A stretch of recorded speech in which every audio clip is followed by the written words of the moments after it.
On days 13 and 14 of our 2024 Alaskan vacation, we embarked on the beginning of our ocean tour of the Inside Passage. On day 13, our tour of Hubbard Glacier and Wrangell St. Elias National Park was canceled due to inclement weather in Yakutat Bay.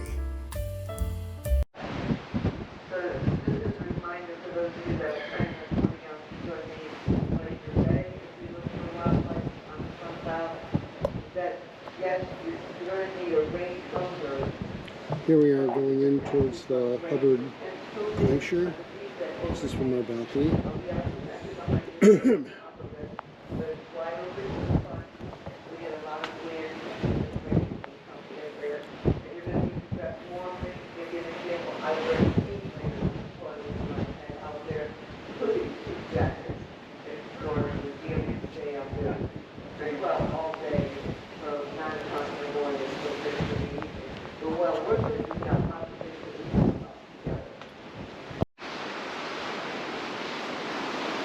We're now getting much closer to where the glacier should be. I guess we're about 5 miles out. But of course it's so foggy that it's going to be really hard to see until we get up to it. With the cancellation, we spent the day getting acquainted with the ship, the Sapphire Princess. Our first stop was the aft section on Deck 12, or the Aloha Deck, and the terrace pool. We then worked our way up to Deck 16, or the sports deck. This deck featured the Oasis, which had 2 hot tubs, a bar, and deck games.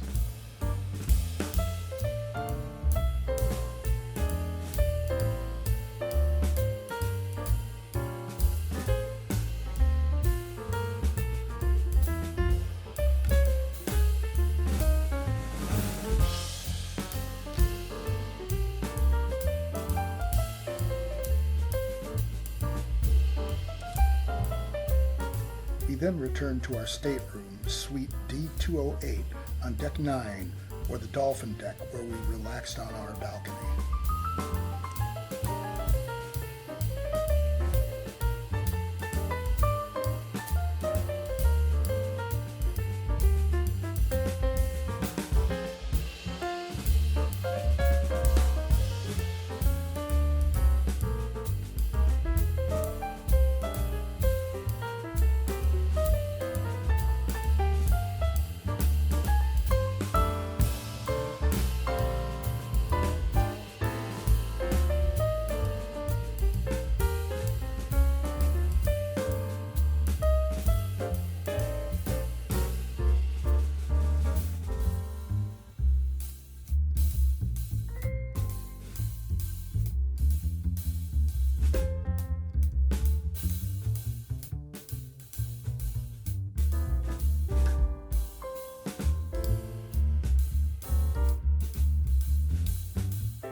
Day 13 was formal night, and we dressed for the occasion.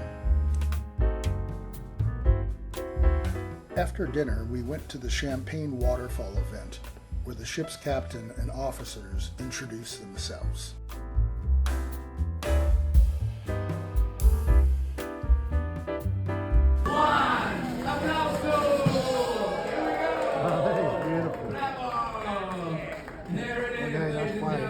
And now what we're We then made our way to the Wheelhouse Bar on the promenade deck, where we enjoyed an evening of jazz performed by the house band.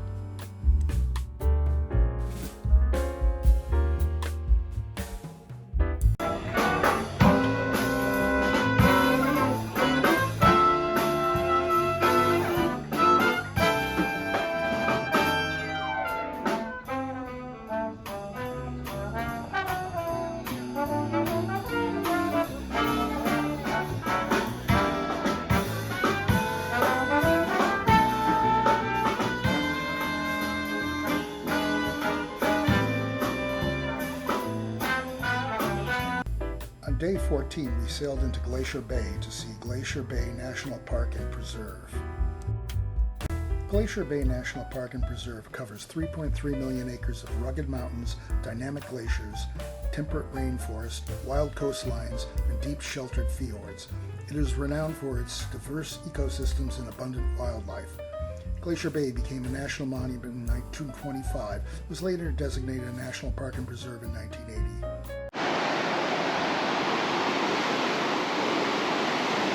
And here we are traveling into Glacier Bay. This is taken from our balcony.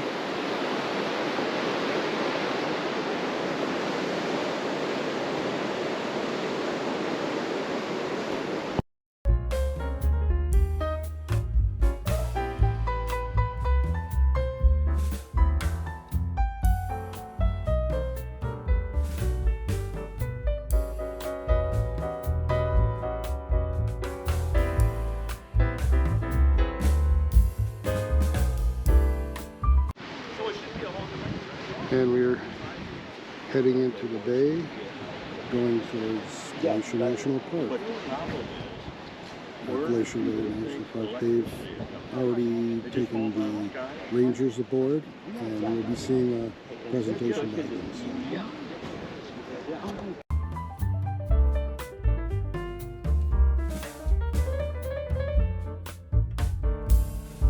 The small island ahead is Strawberry Island, which marks the entrance to Glacier Bay. After arrival from the visitor center, Ranger Eli gave us a lecture entitled Bears of the Bay and Beyond.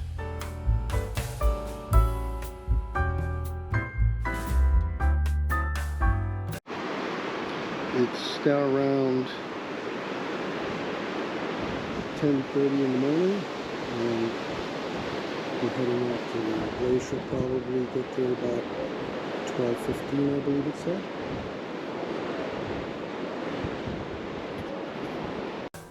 We next made our way to Deck 18, the sports deck, which is the highest level on the ship. And this is the very top. I believe it's Deck 18.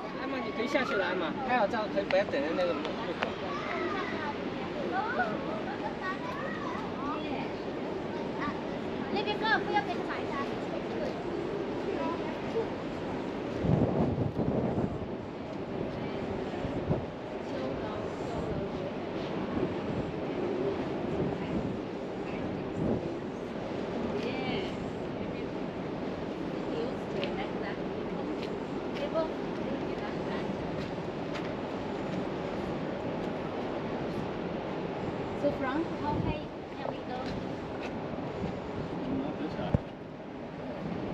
Then let's go. And this is as high as we can go here.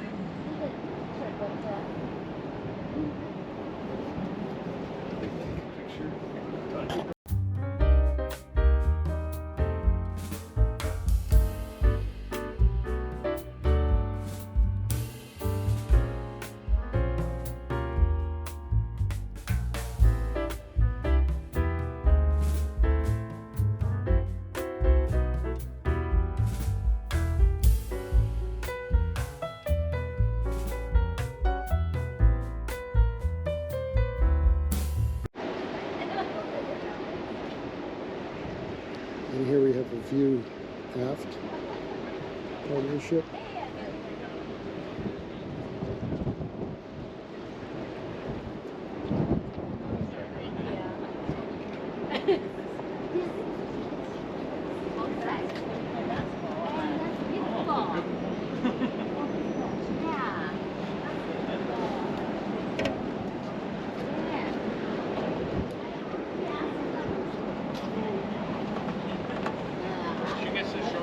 get some low balls.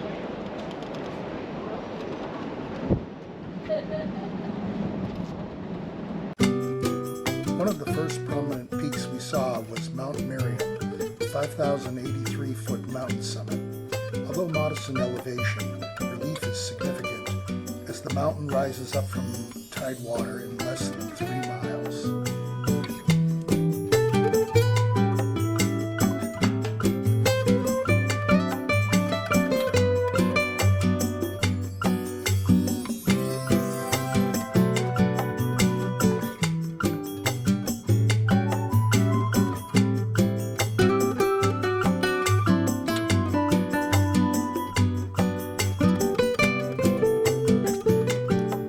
Knob is a prominent natural feature located in Glacier Bay National Park.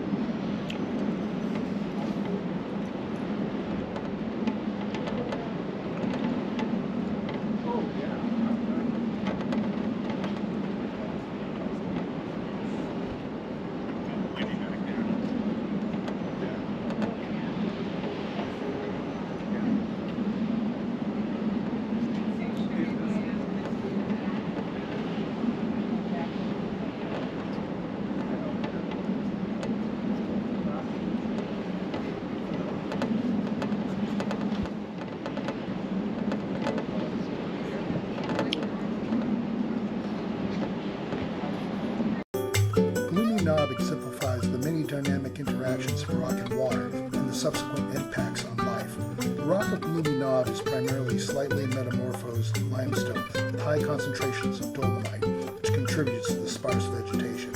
It's a popular spot for viewing mountain goats scaling its steep rocky ridges. Composite Island, with a high point of over 1,150 feet, is located near several bays and inlets, including Rindu Inlet, Queen Inlet, and Glacier Bay itself.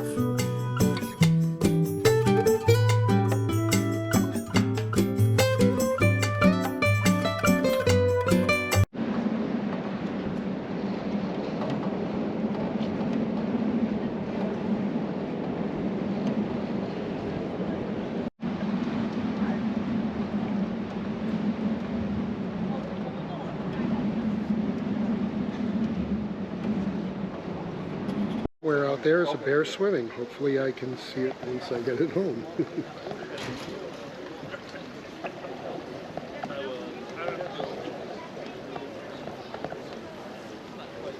Otters out there.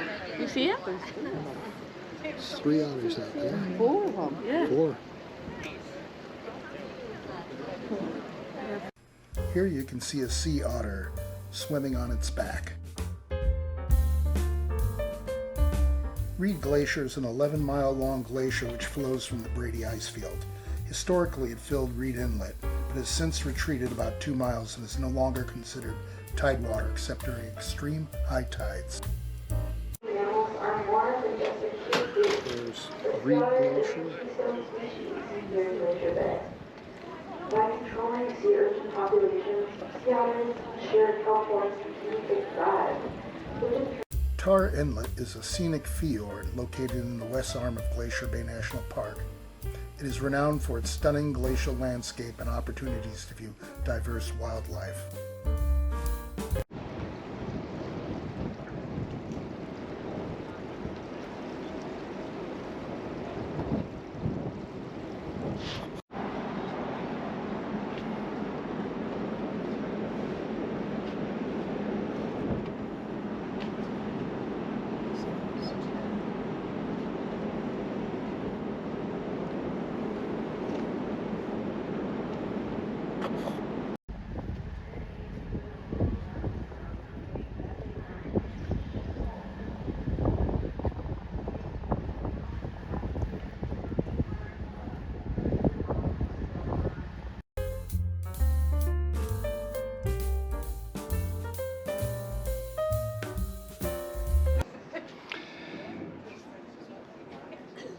And we made it to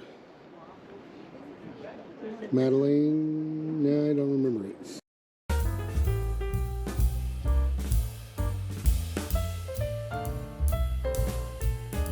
Marjorie Glacier is a tidewater glacier in Tar Inlet. And here we are at the Marjorie Glacier.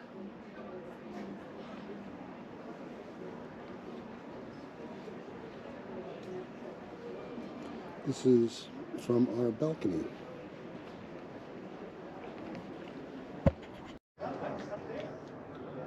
Yeah, that's further up.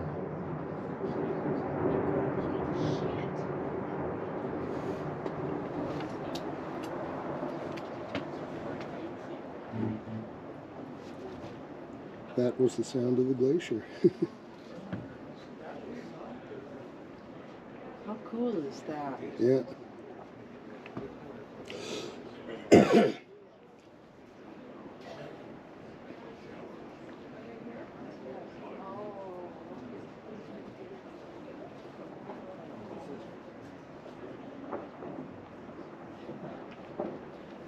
Still banging. Hmm.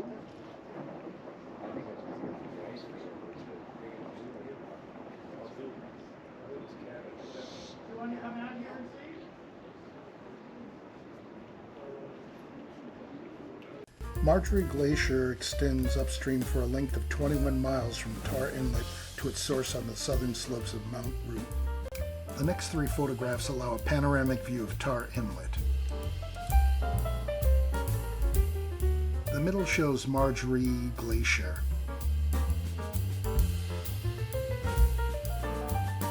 The last shows the Grand Pacific Glacier. It is 16 miles long and is currently retreating and has receded to the head of Tar Inlet. It is no longer considered a tidewater glacier.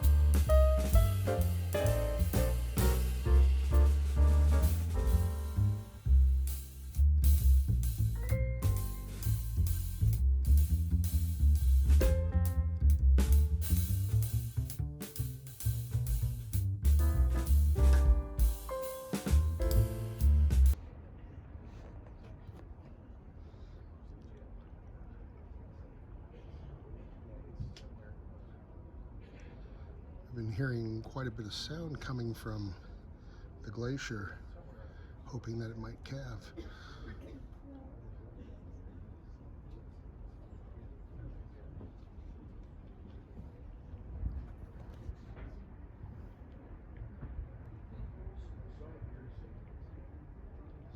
Before making our way back to our room, I got a premium dessert from the International Cafe. I chose the Leaning Tower, which consisted of tiramisu, vanilla gelato, caramel and chocolate sauces, and marshmallows.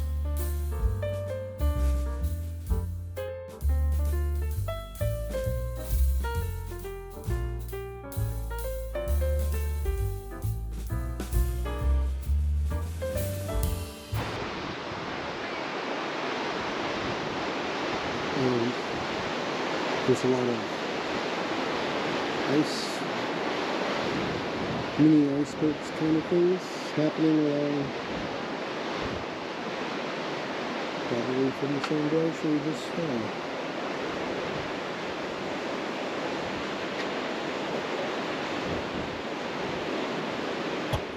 We now left the Tar Inlet and headed for the Johns Hopkins Inlet to view the Lamplugh Glacier and the Johns Hopkins Glacier.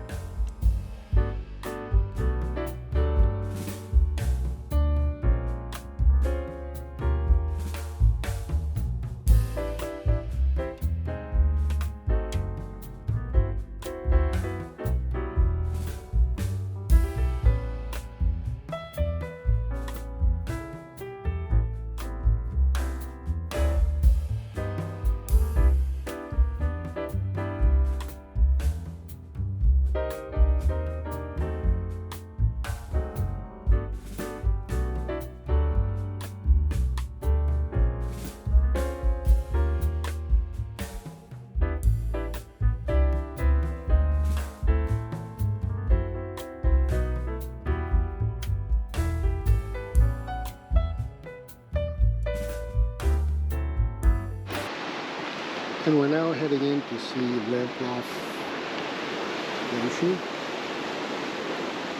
which will be coming up soon.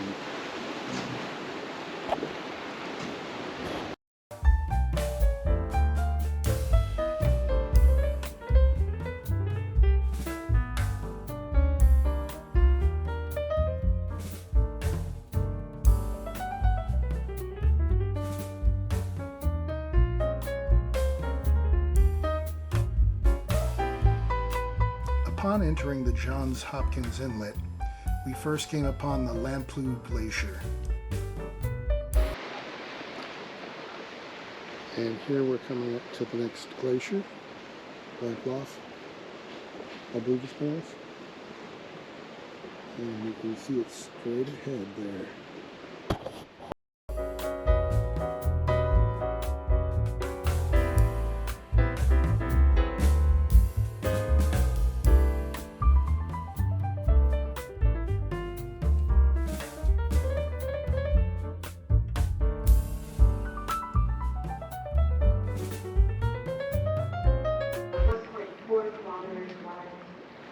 Stands at about 165 feet, or 50 meters tall at the base. It stretches back into the mountains for over 19 miles, or 30 kilometers.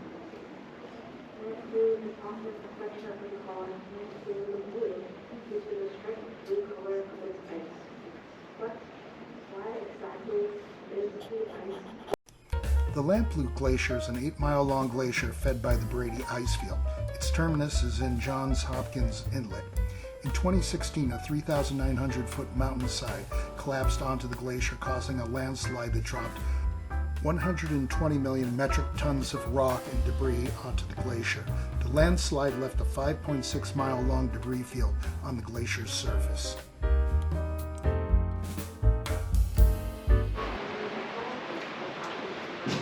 There's a nice little waterfall. Yeah. That is so loud, isn't it? Sure is.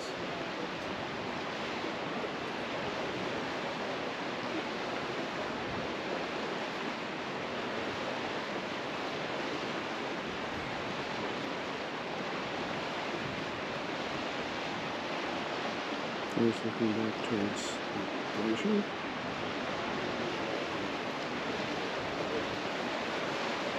That is so cool.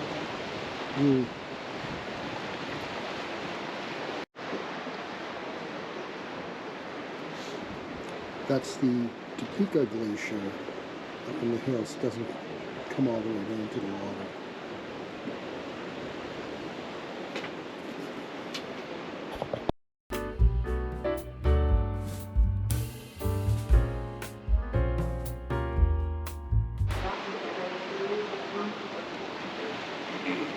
You can see a waterfall coming down from the top of Mount Cooper, which is 6,780 feet high.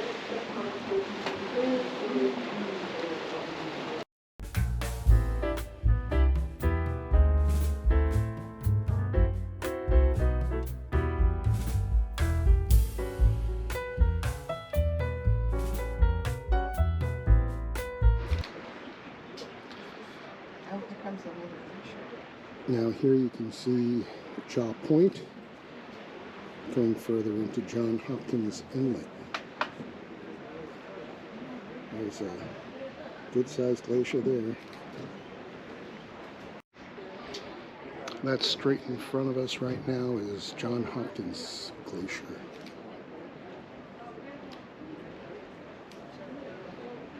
Looks pretty huge.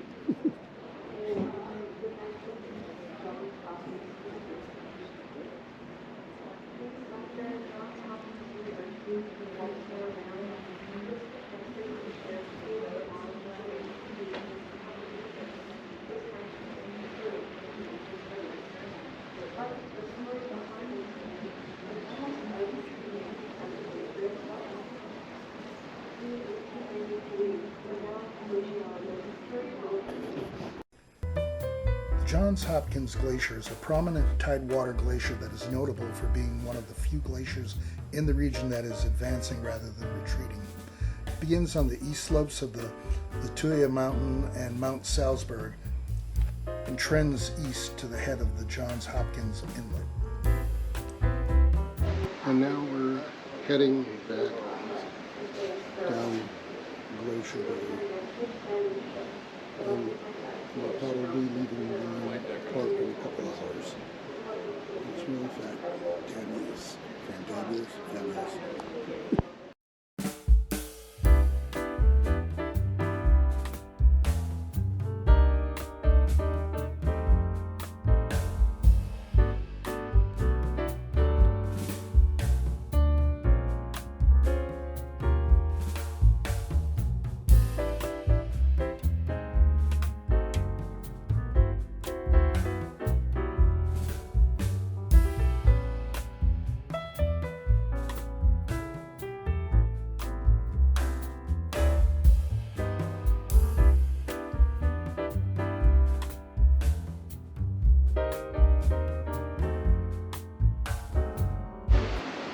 That's the inlet we came out of before.